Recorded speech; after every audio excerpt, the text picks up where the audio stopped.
星去哪了？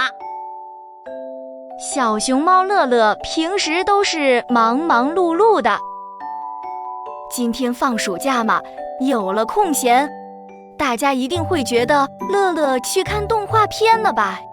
错，乐乐又想起躺在妈妈怀里数星星的情景。就这样，他来到院子里，往草地上一躺，看星星。可天空上灰蒙蒙的，无论乐乐左看右看，就是找不到。咦，星星去哪儿了？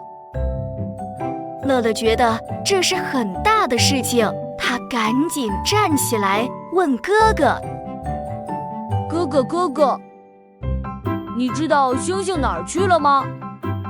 哥哥正在洗他的小轿车，他抬头往天空一看，是啊，星星去哪儿了？他们两个去问妈妈：“妈妈，您知道星星去哪儿了吧？”妈妈正在做晚餐，她放下手里烤着的肉串，抬头一看，是啊，星星哪去了？我还记得小时候唱的歌呢，一闪一闪亮晶晶，满天都是小星星，挂在天空放光明，好像许多小眼睛。现在的星星都去哪了呢？他们三个去找爸爸。爸爸，您知道星星去哪了吗？爸爸正在看工厂的图纸，他摘下眼镜，走出屋子，朝夜空一探。是啊，星星去哪了？我还记得小时候唱的歌呢，一闪一闪亮晶晶，满天都是小星星，挂在天空放光明，好像许多小眼睛。现在的星星都去哪了呢？他们四个一起去找大象爷爷。大象爷爷，您知道星星去哪了吗？大象爷爷咳嗽了2声说：“星星啊，它们被污浊空气呛得睁不开眼睛了。”唉，原来是这样。我的工厂还在排放煤烟呢，明天我得赶紧买些设备处理一下。爸爸说：“烤肉串的炭火还烧着，也在冒烟，我先去熄灭它。看样子以后要尽量少吃烧烤的东西了。”妈妈说完先走了。那以后我也要尽量少开汽车了，尾气排放太多，真是不好。哥哥不好意思地说。乐乐听完眨着眼睛说：“那我能做些什么呢？我还是给同学们说说，让大家告诉家长，以后都少排放烟气。”夜深了，小熊猫在睡梦中梦到很多小星星，笑眯眯地围着自己唱歌。一闪一闪亮晶晶，谢谢乐乐帮我们睁开了眼睛。小朋友们，今天的故事结束了。这个故事告诉我们，环境保护是每个人的责任，只有全社会共同采取行动，减少污染源，才能重现美丽的自然环境。友情保质期。兔子安迪是个非常胆小的人，每天从早到晚，他只会静静地待在洞口向外张望，因为只有这样，他才会觉得安全。安迪就这样一天天长大了。忽然有一天，他发现自己一个朋友也没有，他非常惊慌，于是他去请教大象爷爷。大象爷爷，为什么我一个朋友也没有呢？这个我也不知道，但我却知道得到友情的方法。我的方法可不是白送的，而且不同的价格会得到不同保质期的友情。友情还有保质期？好吧，爷爷，我只带了一只苹果，我把它送给您吧。那我就告诉你1星期保质期的友情吧，主动和小朋友说话。安迪在回家的路上看到鼹鼠罗杰斯骑着自行车从对面过来。罗杰斯，你干什么去呀？我去看望姑妈。安迪，你爱说话了，我们交个朋友吧。几天后的一个早晨，安迪还在睡觉，罗杰斯带着几个朋友来找安迪玩。安迪，我们现在想打扑克，但是少了一个人，快起来跟我们一起玩吧。不行，我还没睡醒呢。哼，不玩拉倒，以后我们也不陪你玩。这下安迪又没朋友了。于是这天下午，他带了整整一篮水果去找大象爷爷。安迪呀，你找到朋友了吗？找到了，大象爷爷。但是上次的友情保质期太短了，我想要更长时间的。这些水果是我带来送给您的。大象爷爷发现安迪脖子上戴的金色贝壳项链很精美，就想看一看。咦，安迪，你的脖子上戴的什么呀？可以让我看看吗？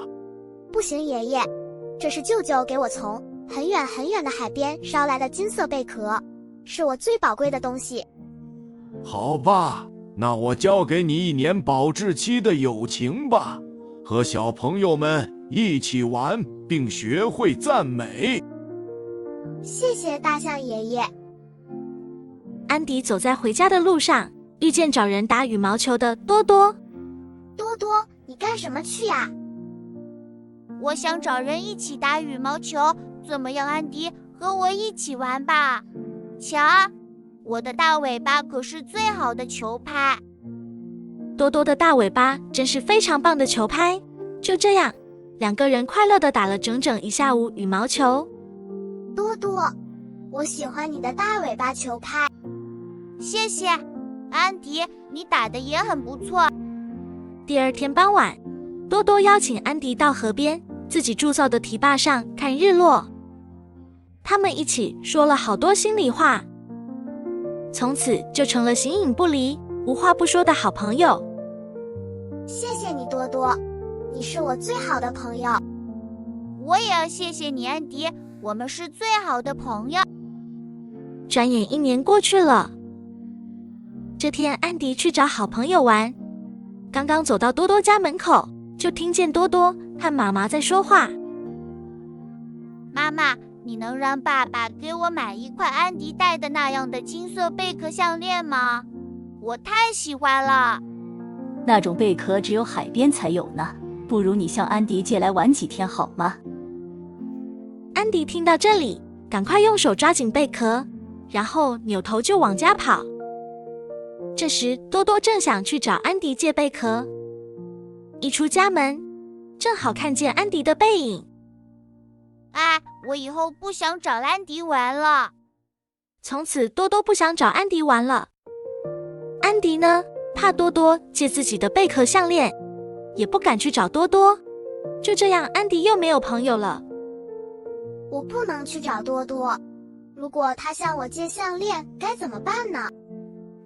又过了很长时间，安迪觉得没有朋友的时间太烦人了，他只好又去找大象爷爷。大象爷爷，你能教给我得到永久保质期友情的方法吗？可以呀，但是这次你要送给爷爷什么呢？安迪有些舍不得的摘下脖子上的贝壳项链，递给大象爷爷。爷爷，我觉得永久保质期的友情比这个贝壳项链珍贵多了，所以我想把它送给您。哈哈，你的心愿就值永久友情的价格了，所以谢谢你，安迪。你的金色贝壳我不要，只要你舍得把它借给多多玩几天就好了。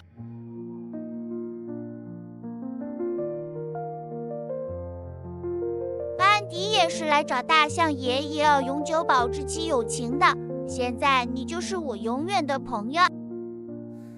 太好了，我有永远的朋友了。多多，我的贝壳项链借你了。不知为什么，从这天起，安迪的朋友越来越多了。每天大家一起去上学，一起放学，一起玩游戏。罗杰斯、多多、聪聪，咱们去上学喽。来啦！小朋友们，今天的故事结束了。这个故事告诉我们，真正的友情不是通过交换或索取获得的，而是需要主动付出，真诚相待，学会分享和包容。只有放下自私和顾虑，才能赢得长久而珍贵的友谊。狮子的王袍。狮子艾登长得非常健壮，有好几次他独自勇猛地打跑了欺负小动物的土狼，小动物很喜欢他，并称他为狮子大王。早晨起来，艾登出去散步，每个小动物见了他都说早安，狮子大王。艾登听了心里美滋滋的。这时穿山甲过来说，早安，狮子大王，听说你的生日快到了，为了报答你对草原动物的保护，我想为你做件王袍。再说，作为草原之王，你也应该有件威武的王袍了。好吧，谢谢。艾登高兴地说。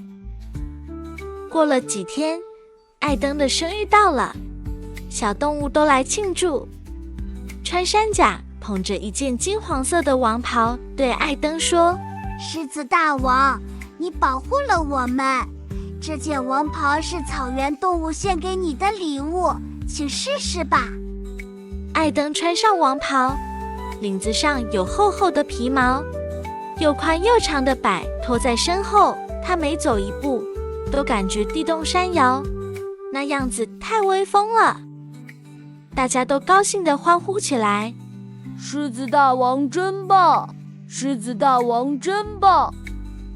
突然机警的羚羊喊了一声，土狼来了。动物们一下退到艾登身后，几只土狼恶狠狠地盯着大家，艾登的好心情全被冲跑了。他很生气，大吼一声向土狼冲去。可是因为王袍的摆又宽又长，艾登几乎跑不起来。更可恨的是，他不小心踩到王袍，被绊了个跟头，随着在地上一滚，王袍把艾登裹成了球。土狼大笑起来，哈哈，样子挺好看，原来是个不中用的家伙。艾登生气地脱下王袍，又像以前一样勇敢地打跑了土狼。这时穿山甲拾起王袍捧给艾登，艾登却摆了摆手说：我再也不穿什么王袍了，他差点把我变成不中用的家伙。还有，请大家以后不要再叫我狮子大王了，请喊我艾登吧。听到这儿，小动物们更加高兴地欢呼起来。小朋友们，今天的故事结束啦。这个故事告诉我们，真正的勇气和力量在心里，不在漂亮的衣服和好听的称号里，做真实的自己才最棒。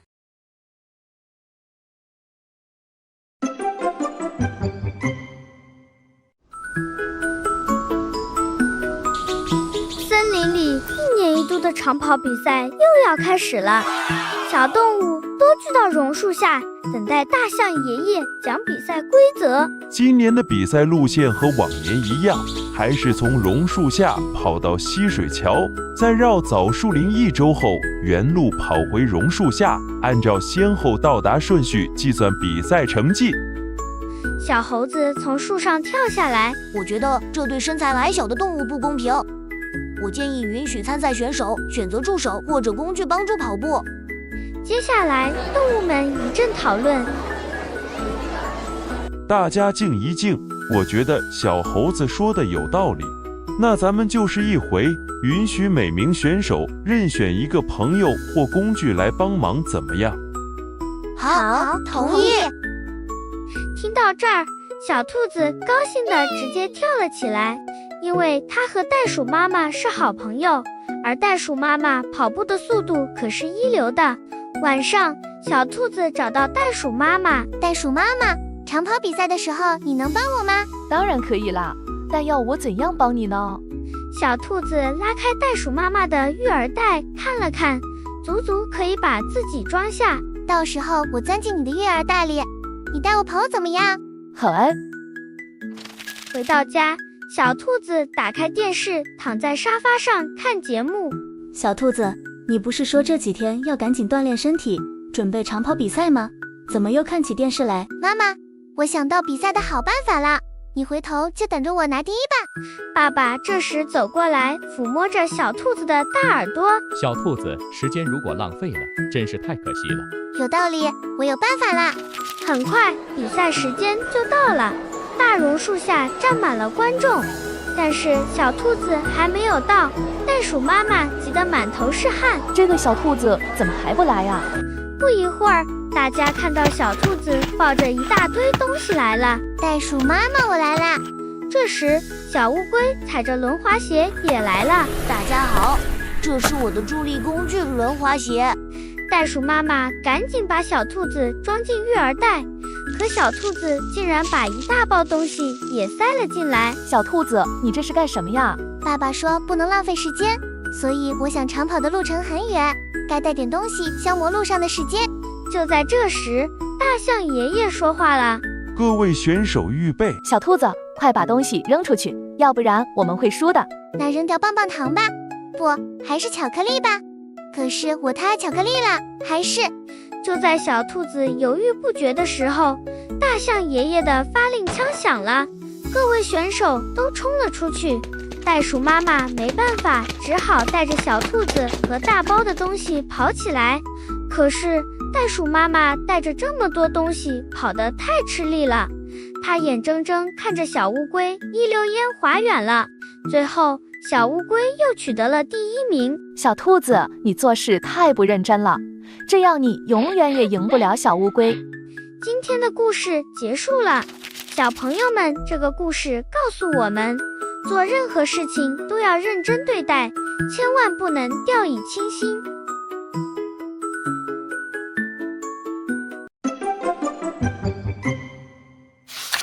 你给我包个鸡蛋皮儿吧。小猴子和松鼠是生活在树上的一对好朋友。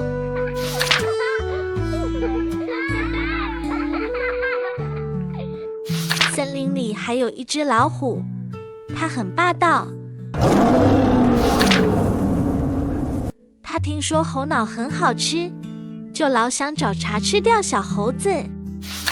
这一天，老虎来到树下，对小猴子说：小猴子，你怕我吗？我当然怕你了，你是森林之王吗？那好，我有事儿要你办。你看我的爪子这么粗壮，想吃个鸡蛋，却剥不了皮儿。你给我剥个鸡蛋皮儿吧，不然我就要吃猴脑了。好吧，我帮你。老虎给了小猴子一个生鸡蛋。小猴子回到家，松鼠对他说：老虎是存心给你出难题，别理他，反正我们在树上，他捉不到我们。可我不想得罪老虎，只是剥个鸡蛋皮儿嘛。说完，小猴子把鸡蛋拿去煮熟，然后剥了皮。小猴子把鸡蛋给老虎送去，老虎说：剥得很好，你再给我把这个西红柿的皮儿剥了吧。这可怎么办？剥西红柿的皮太难啦。小猴子问松鼠，松鼠说：我有办法。松鼠把西红柿放在热水里烫了一下，皮儿很轻松就剥下来了。当老虎接过西红柿又说：西红柿剥得很好，你再把这几粒芝麻的皮儿剥掉。这次小猴子接过芝麻，就再也没回来找老虎。他终于看清了老虎的贪心。小朋友们，今天的故事结束啦。这个故事告诉我们，对贪心和欺负人的要求不要一味答应，要勇敢地说不，这样才能保护自己。土豆先生。土豆先生是一个大大的土豆，他喜欢戴着一顶旧礼帽，见人总是笑呵呵的。土豆先生站在蓝国的城门下面，笑呵呵地对守卫说：“我有很重要的事情向国王陛下讲，请帮我引荐。”好的，请进。国王陛下，请让您的百姓种土豆吧，土豆产量很高，而且很好吃。真的很不错。今年大家都种些土豆吧，土豆很好吃，产量很高。可它的样子太丑了，我们不能相信。今年谁家不种一部分土豆，我就罚谁每天给王宫打100桶水。田地里，百姓弯腰种植土豆，聚在一起不太开心。唉，这辛辛苦苦忙一年，真不知道会收获什么。秋天到了，百姓们高兴地手捧土豆聚在一起，身后全是丰收的土豆。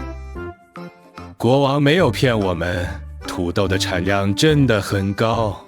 土豆的口味太棒了，我们喜欢吃土豆。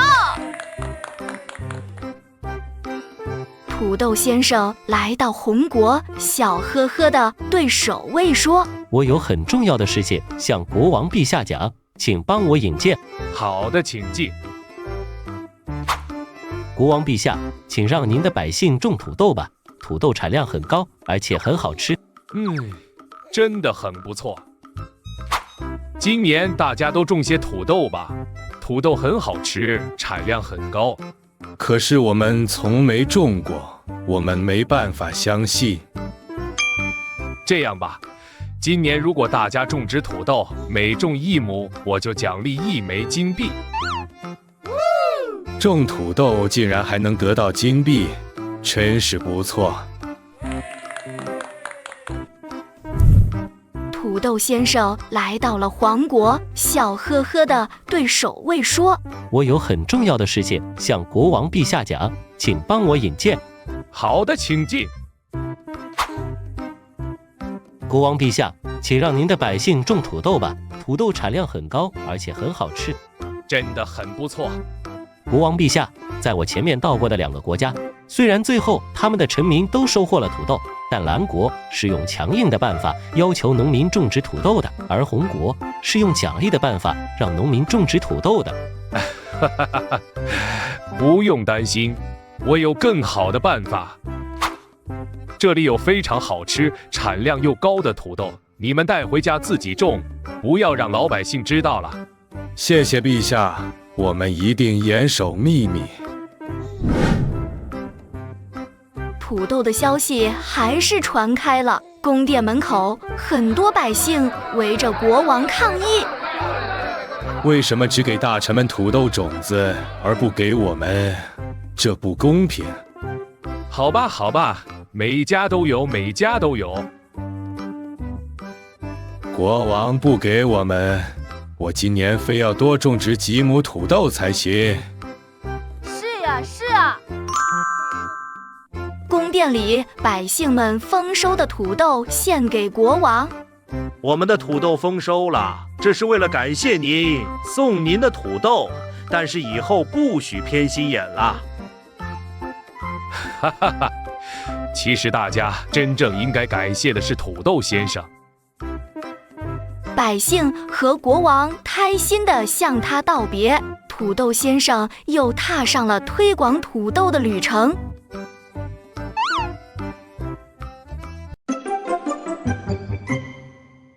勇敢的小飞蛾。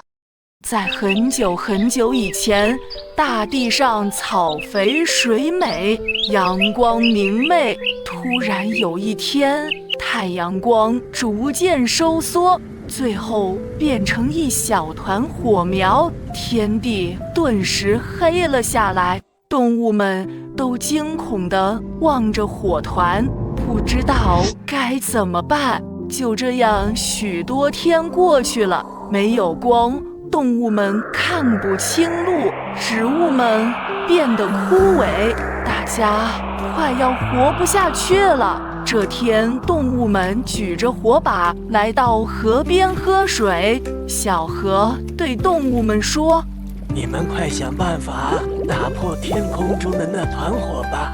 火力困着一只金乌，只要金乌出来，天地就亮了。”听了小河的话，动物们一下看到了希望，都非常振奋。老虎大王首先说：“好吧，看我的吧！”说完，他举起一个石块，然后山崩地裂的大喝一声，把石块投向火团。可石块根本够不着，看着石块重重掉落在地上，老虎大王低着头叹了口气说：“哎，凭我们的力量，根本就够不着它。”话刚说完，雄鹰呼的一声从大家头顶上飞了出去。还是看我的吧！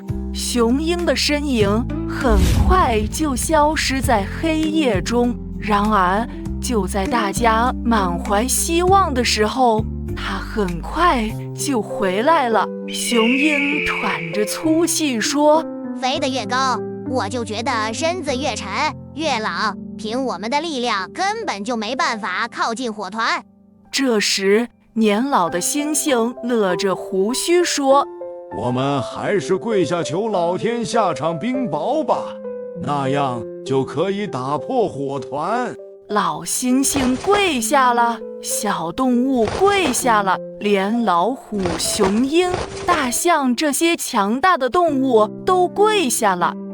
我们全体动物在这儿祈求上苍，用冰雹打破火团，救我们于水火之中吧！祈求上苍。突然，一只小飞蛾飞出来。我想还是飞到天上，比较容易打破它。胡说！你能比老虎大王的石块飞得还高吗？你能比雄鹰的翅膀还雄健吗？还有，你要用多大的石块才能打破它？那石块又有谁带得动？但是小飞蛾觉得求神根本没用，它告别妈妈，就朝天空飞去。它对妈妈说：“妈妈，我要飞到天上，打破火团。”风呜吹来，小飞蛾一点儿也不害怕，它使劲扇着翅膀飞，飞得越高，天气就越冷。小飞蛾冻得直打哆嗦，它不为所动，使劲扇着翅膀继续飞。不知过了多长时间，它的翅膀累得实在扇不动了，却发现火团越来越大。小飞蛾明白自己离火团越来越近了。坏了，我没带石块，怎么办？飞回去吗？可如果带上石块，我根本飞不到这里。小飞蛾想了又想，然后它含着泪朝向地面说了些什么，然后猛地朝火团撞去。亲爱的妈妈，再见了！我想你能好好的活着。如果不打破一团，大家就都活不下去了。接着，天地顿时亮了，小草抬起了头，小河唱起了歌，动物们却都流下了眼泪，因为是那只他们最瞧不起的小飞蛾牺牲了自己，救了这个天地。当大家还沉浸在悲伤中，不停地流泪时，突然有人喊：“快看，小飞蛾！”大家猛地抬起头，在耀眼的光芒中，一对小巧有力的翅膀来回的翻飞。果然是小飞蛾回来了，动物们的呼声传遍了森林。小飞蛾回来了！小飞蛾太棒了，我们爱你！面对大家的欢呼声，小飞蛾有些不好意思。其实事情根本没大家想象的那么难。金乌因为贪玩累了，就用翅膀包裹着自己睡着了。我只是轻轻一碰喊醒了他。小朋友们，今天的故事结束了。这个故事将中国传统文化中愚公移山式的坚韧与飞蛾扑火的意象巧妙结合，告诉我们，即使是最微小的生命，也能通过勇气和智慧改变世界。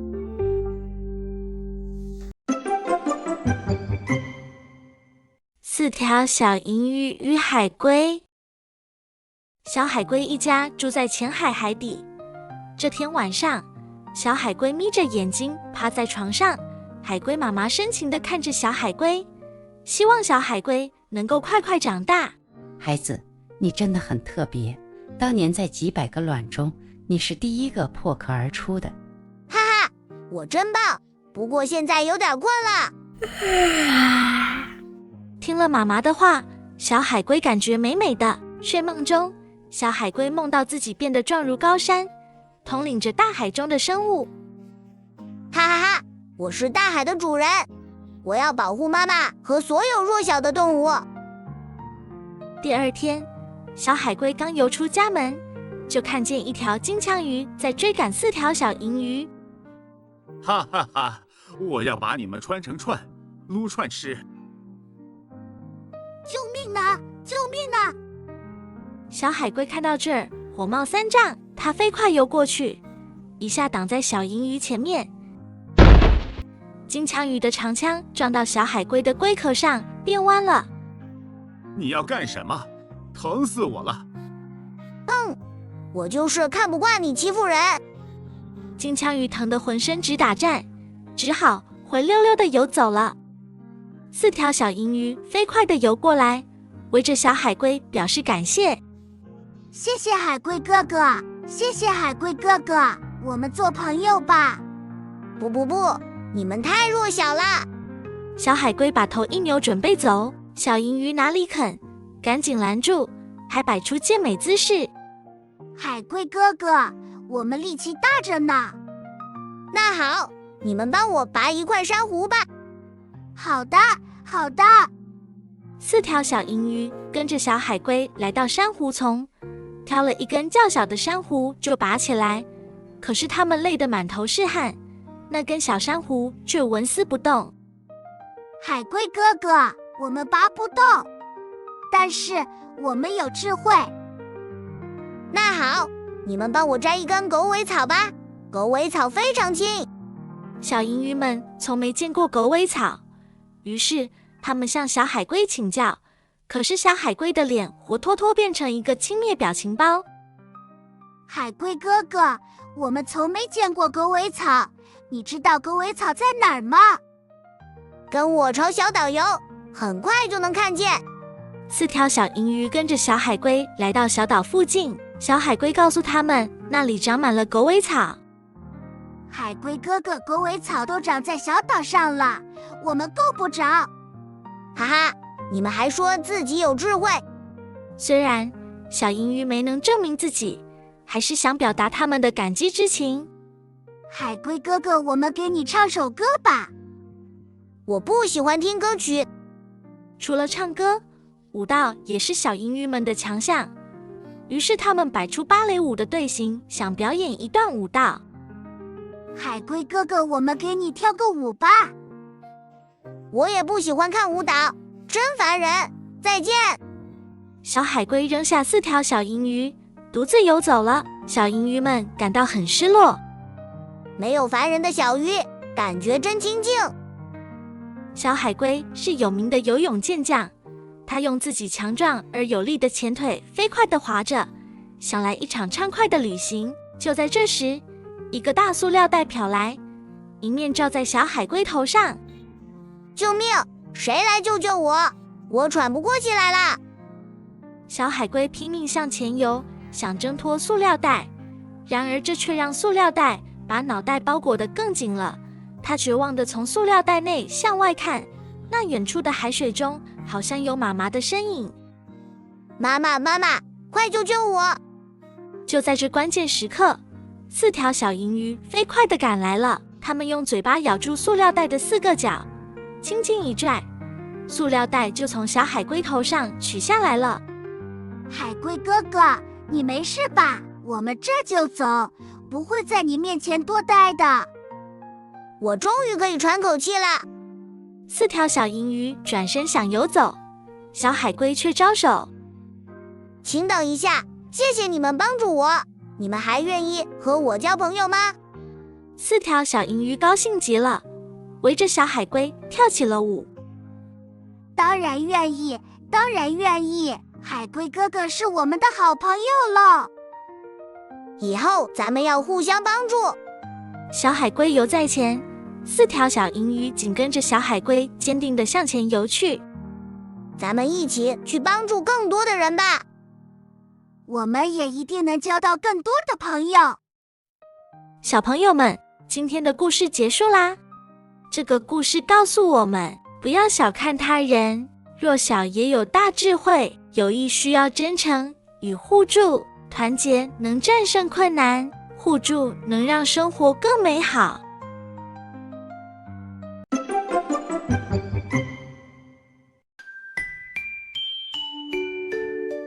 驴子是个快乐的运输工，他每天的工作是他驮着货物从这个小农村送到另一个小村庄。这一天，他忽然看见一头母鹿痛苦地趴在地上，怀里还依偎着一只小鹿。好心的驴子先生，我不行了，求您收留我的孩子好吗？我求您了。好吧，好吧。可是小鹿很胆怯，它还没喊一声爸爸，母鹿就闭上了眼睛。就这样，驴子带着小鹿回家了。一天清晨，驴子驮上货物要出发了。小鹿站在门口说：喂，驴子，你今天能给我捎回个蛋糕来吗？一个蛋糕得花掉我驮一趟货的钱呢。我觉得青草的味道其实蛮不错的。小鹿听完就扭过头去，他真的太失望了。哼，就心疼钱，真是个守财奴。我是心疼钱，但我是你的爸爸。小鹿听完驴子的话更伤心了，他大声哭了起来。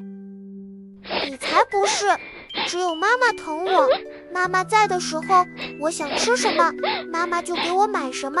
别哭，孩子，爸爸晚上一定给你买来。晚上的时候，驴子真的带回一个草莓味的蛋糕，小鹿美美地吃着。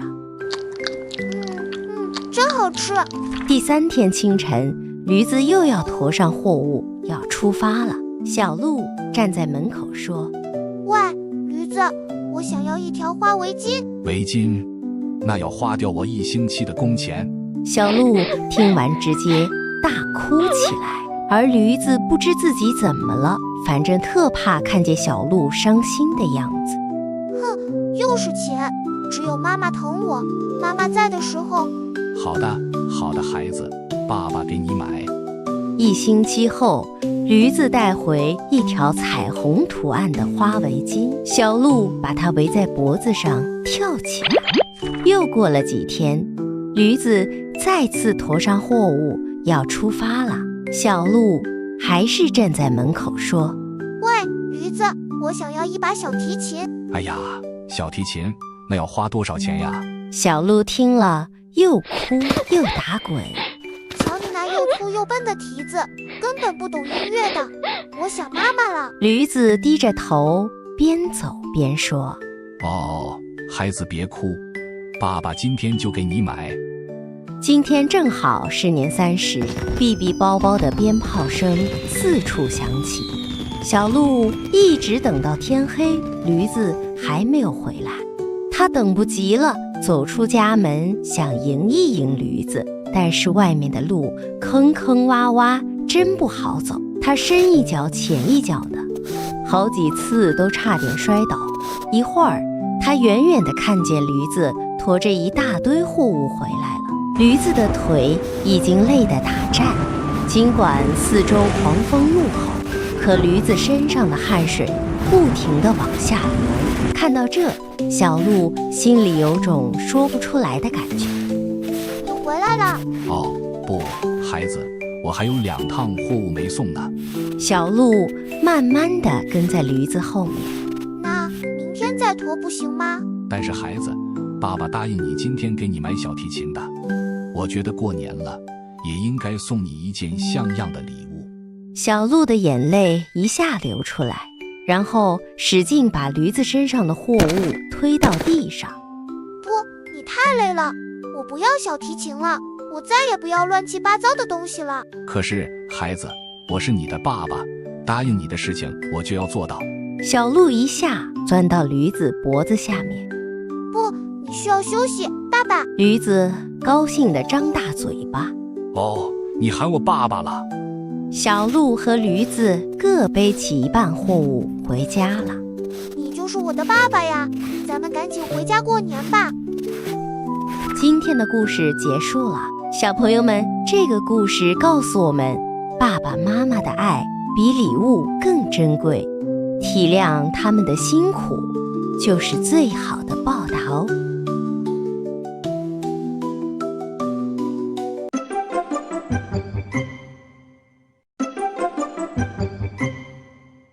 开心的大柳树。夜幕悄悄地降临了，大柳树就这样歪斜地站在溪边上百年了。它目睹了这里的沧桑变迁，也厌倦了雨雪风霜。每天，它只是闭着眼睛，默默地站着。突然，大柳树感觉自己的柳梢像被谁拽了下，那感觉不但不疼，好像还有些痒。啪，一朵水花打在柳梢上，清清凉凉的，很舒服。大柳树忍不住睁开眼睛看，溪水里有条小鲤鱼正调皮地望着自己。这么晚了，你怎么不去睡觉啊？我就说你是活的嘛，小伙伴们偏不信。明天你帮我证明一下吧。大柳树听了感到很惊奇。证明？我本来就是活的，需要什么证明？当然需要证明，你每天都呆呆地立在那里，简直就像一截木头。嘻嘻。大柳树甩了甩自己浓密的柳条。可我本来就是木头啊。哎呀，别说那么多了，明天你当着小伙伴们的面说几句话就行。大柳树扭过头去，故意装作不高兴。这样做有什么意义吗？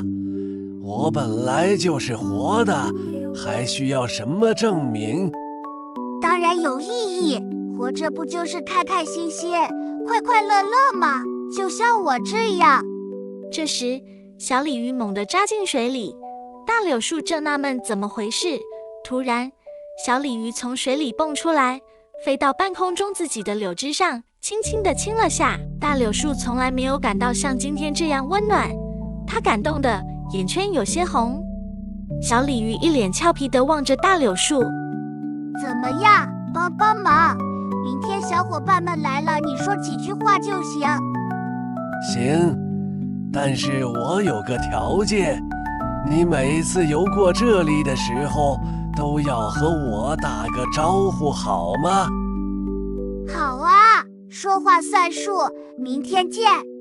大柳树这一夜睡得好温馨，他脑子里总是想起小鲤鱼吐水泡亲自己的情景。第二天一早，大柳树老远就看见小鲤鱼带着一帮小鱼、小虾游过来。今天就让你们看看，我说的到底对不对？大柳树爷爷，快说话！你们好，小朋友们。听到这，小动物们都惊得张大了嘴巴。呀，原来大柳树真是活的。是啊，是啊，它不是一截木头。大柳树很开心的又甩了甩自己浓密的柳条。小鲤鱼没有骗大家，我虽然是一截木头，但我是有生命的。小鲤鱼得意地回过头来。好啦，大柳树帮了我，你们也得答应我，每次游过这儿的时候，得和大柳树打个招呼。好，我们答应大柳树爷爷好，大柳树爷爷好。接下来就到了游戏时间了。我宣布，捉迷藏游戏现在开始，我先来捉。小鲤鱼话刚说完，大家嗖的一声都不见了。小鲤鱼望着平静的溪水，哇，这么快，看我不把你们一个个捉出来。看着小朋友们在自己脚下快乐的游玩，大柳树的心一下又年轻了。小鲤鱼、小河蟹藏在那丛水草下面。小鲤鱼听了一溜烟游过去，把小河蟹揪了出来。嘿嘿，看你往哪躲，给我出来！小河蟹不干了，扭着屁股吵吵。你耍赖，是大柳树爷爷给你告的密。大柳树被逗得哈哈大笑，他觉得自己一下又回到了年轻的时候。大柳树自言自语地说：是啊，小鲤鱼说的对，生活就得开开心心、快快乐乐的，要不我不就成一节木头了吗？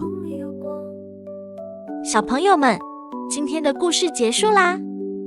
这个故事告诉我们，生命的意义不仅在于存在，更在于与他人的互动和共享快乐。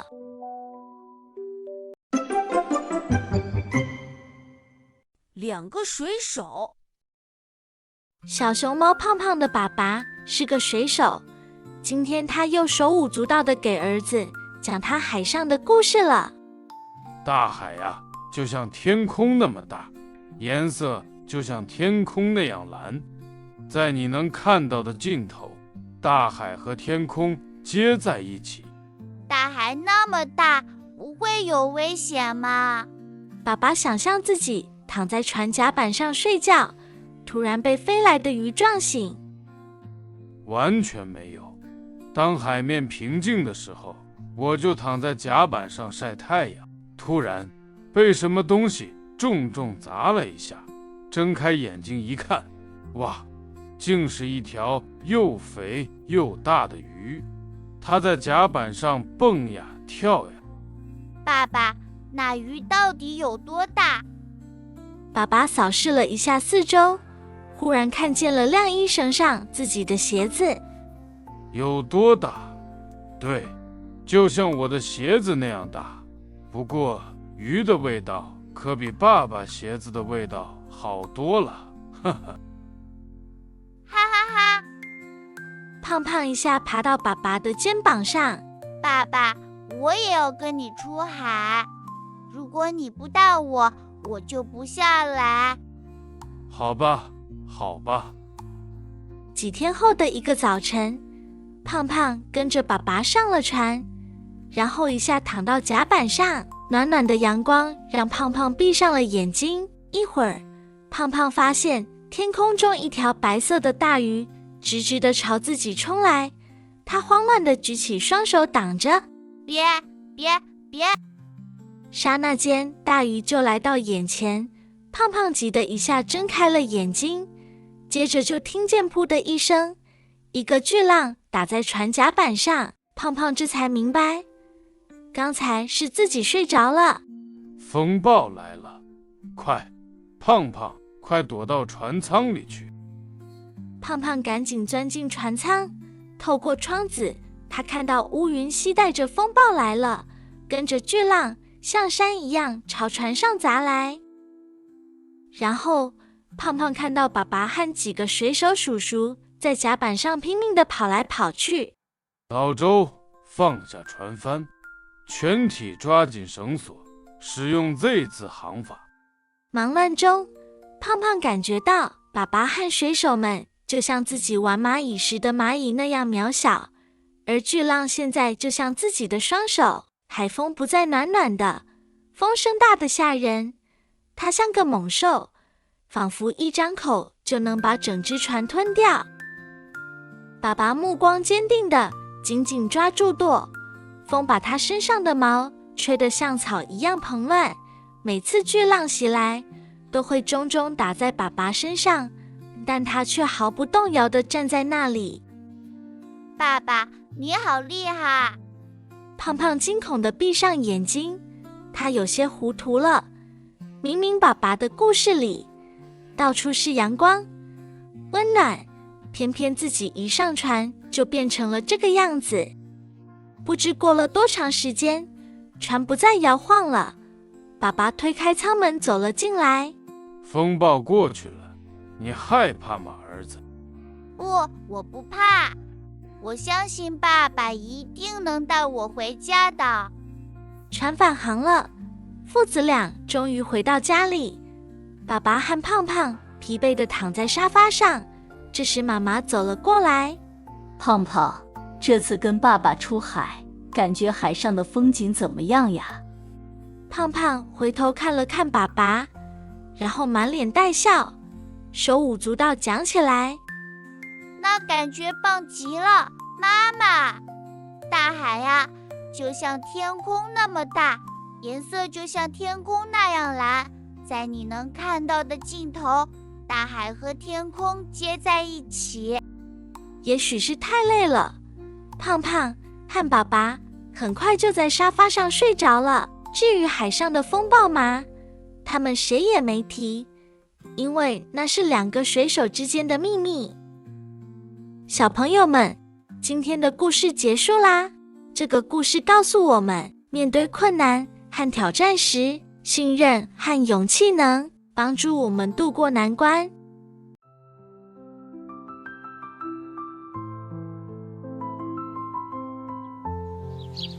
山坡下的小木屋里住着一只红棕色的小熊，它每天的生活很简单，就是睡觉、吃饭和玩游戏。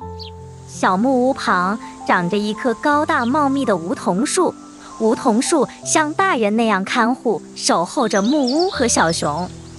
每天早晨醒来，小熊有一项很重要的工作，就是站在梧桐树下，比着自己的头顶，在树上画一条横线，看自己比昨天长高了多少。春天的时候，小熊叫上所有的朋友来家里玩，大家高兴地在草地上跑呀、跳呀，玩得真开心。可是火热的太阳晒得大家满头是汗。这时，梧桐树关心他们太热了。小熊，小熊，你们热不热？快带你的朋友们到我的树荫下乘乘凉吧。等大家歇够了，梧桐树又关心他们太渴了。小熊，小熊，你们渴不渴？快给你的朋友们摘点花儿吃花蜜吧。小熊高兴地爬上树，可它那又笨又重的身体一下踩折了一根梧桐枝。没关系，你可要小心呀。对不起，我不是故意的。天黑了，朋友们回家了。玩了一天，又累又困的小熊也打起了哈欠。小熊，小熊，你要困了，就枕着我的树根睡吧。小熊就这样一天天长大了，它的个子长得像山丘，小木屋再也容不下它了。小熊决定把木屋建大一些。几天紧张的工作后，小木屋变成了敞亮的大房子。可当他走到门口时，发现梧桐树挡在旁边，有点碍事。于是，小熊找来斧子，准备把梧桐树砍掉。小熊，小熊，你这是要干什么？小熊放下手里的斧头。我想让房子前面的草地开阔一点。可是，难道你忘了，我曾经挡着炎炎的烈日给你乘凉？我曾经忍着疼痛让你采下花儿吃蜜，我还曾经扶着你的脑袋让你入睡。梧桐树含着泪水笑了。也许现在你长大了，再也不需要我这棵又老又粗笨的梧桐树了。如果是这样的话，那就砍吧，因为我已经放心了。我看到我的小熊宝宝长大了，他的身体这样结实，他的力气这么大，我该知足了。在这里这么多年，现在的我有些累了，也想睡一会儿了。听到这儿，小熊扔掉手里的斧头，立马跑过去拥抱着梧桐树。原来一直都是您在细心的照看我，就像我的妈妈。谢谢你，梧桐树，我爱你。